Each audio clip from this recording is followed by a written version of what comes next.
Mesdames, Messieurs, bonjour. L'armée quitte de son silence sur les cas du lynchage d'un militaire à Goma. Des suspects aux arrêts. Il a fallu 24 heures après au gouverneur militaire d'intérim du Nord Kivu pour sortir de son silence face au meurtre d'un militaire des forces armées de la RDC. Andosho, dans un communiqué, l'armée indique avoir mis la main sur des suspects. Nous allons en parler dans l'actualité du jour. Nous rendrons dans les territoires de Nyiragongo où un mort et un blessé grave dans une incursion des bandits armés. Dans cette partie de la province du Nord Kivu, l'on signale également des cas de justice populaire. À Rutshuru, des affrontements entre l'armée et les rebelles du 23 autour de Kishiché. Nous allons donc y revenir avec le témoignage du président de la société civile du groupement Bambo. Et puis nous allons nous rendre à Nituri où l'assassinat d'un enfant par un militaire à la base de la paralysie des activités dans une partie des Mambasa. Nous allons donc chiter avec cette adresse du chef de l'État congolais attendu pour le mardi. Vous le savez, dans un communiqué du bureau de la Chambre haute et basse du Parlement, il a une convocation des élus nationaux et sénateurs pour demain mardi a été donc lu dans ces documents signés à la fois par les deux chambres du Parlement congolais. Messieurs et dames, vous êtes nouveaux, n'oubliez pas de vous abonner. Moi et vous, on va se retrouver dans la deuxième partie de cette vidéo.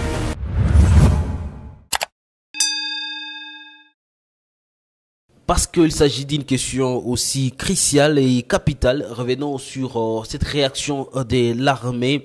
Il a fallu donc 24 heures au gouverneur militaire d'intérim du Nord Kivu pour sortir de son silence face au meurtre d'un élément des forces armées de la RDC à Andosho.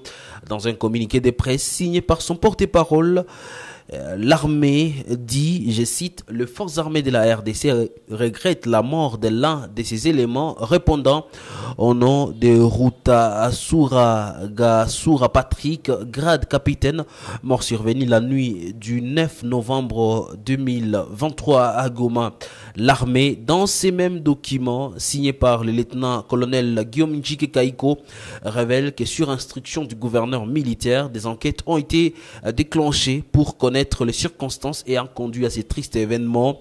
L'armée également indique que ces lynchades des sous-officiers de l'armée par la population en colère ayant confondu à un élément du 23 a soulevé donc après une vague d'indignation sur les réseaux sociaux.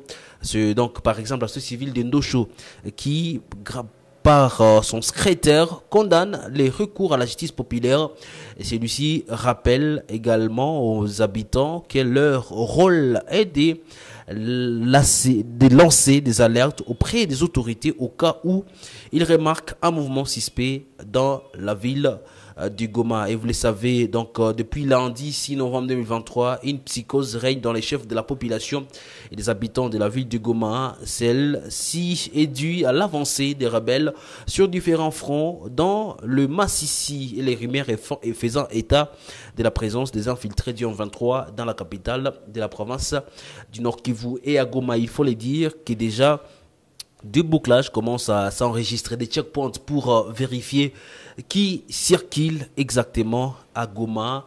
Donc des messages dans ces sens sont déjà lancés pour demander aux habitants de regagner les maisons avant les temps pour ne pas se retrouver, être arrêtés par les forces armées de la République démocratique du Congo qui se lancent depuis un moment dans la vérification des documents à des habitants de Goma pour savoir qui circule dans la ville. Rendons-nous à Nyiragongo. Une personne a été tuée, une autre grièvement blessée lors d'une incursion de bandits armés en armée blanche dans la nuit du dimanche à ce lundi 13 novembre 2023 en territoire de Nyiragongo dans le groupement Roussaï au village Kabale Katambi.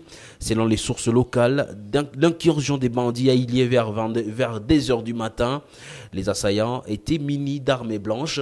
La population de Roussaï a réussi quand même à capturer l'un des bandits. Malheureusement, les lapidés en se rendant à justice.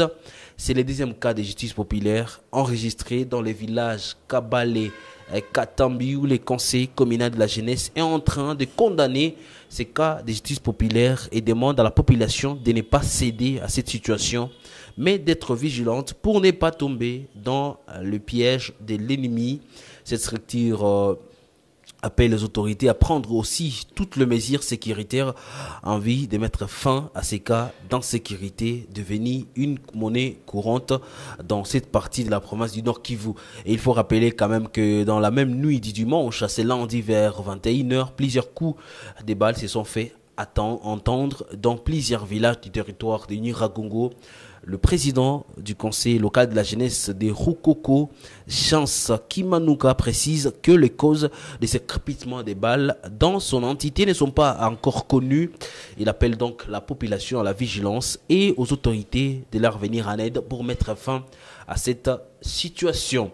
Sur la ligne de front, des affrontements violents sont enregistrés depuis ce matin de lundi 13 novembre 2023 près de Kishiché dans le groupement Bambo en territoire de Rutshuru.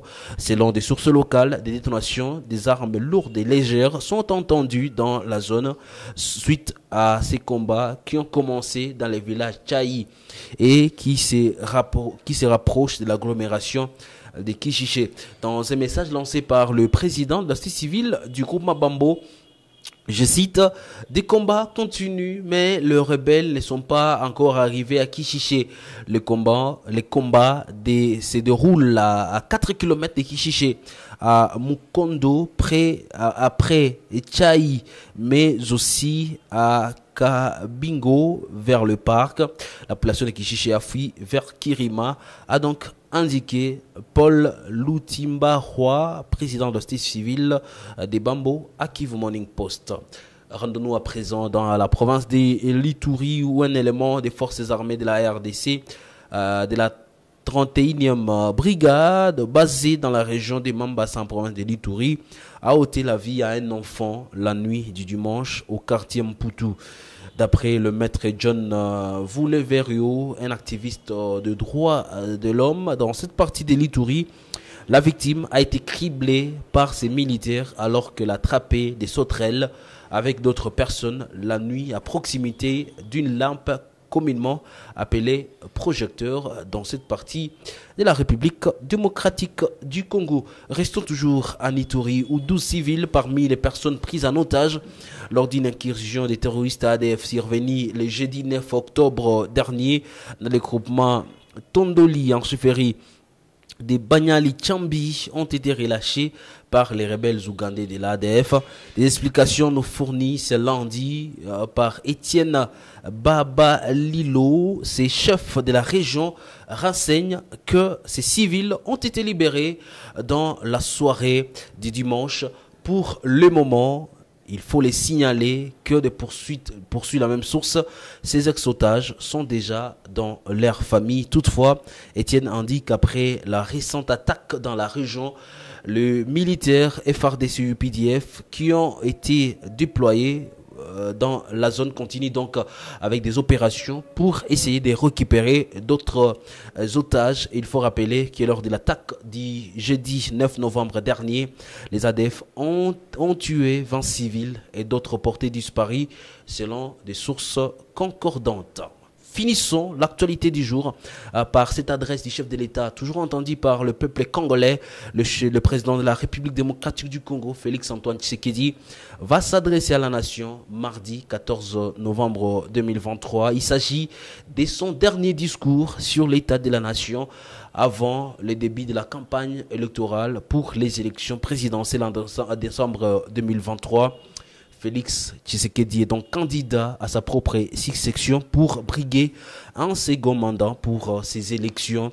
Dans un document, le bureau de la Chambre haute et basse affirme que l'ordre du jour du congrès comporte un seul point, l'audition du discours du président de la République démocratique du Congo sur l'état de la nation. L'adresse du chef de l'État est donc attendue en ce moment où l'Est de la République démocratique du Congo est secoué par des combats entre les forces armées de la République démocratique du Congo, les groupes armés pro-gouvernementaux contre les rebelles du M23 accusés d'être soutenus par le Rwanda. Plusieurs entités, à savoir Rutshuru Masisi, sont jusqu'à présent exclues du processus électoral en cours suite à l'occupation de ces zones par les rebelles. Le président du Sénat, Bahati Lukwebo, et celui de l'Assemblée nationale, Mboson Kodia, ont convoqué les députés pour les dits discours. Et ça sera tout pour l'actualité du jour. Messieurs et dames, merci à vous de l'avoir suivi. Surtout, bon début des semaines chez vous.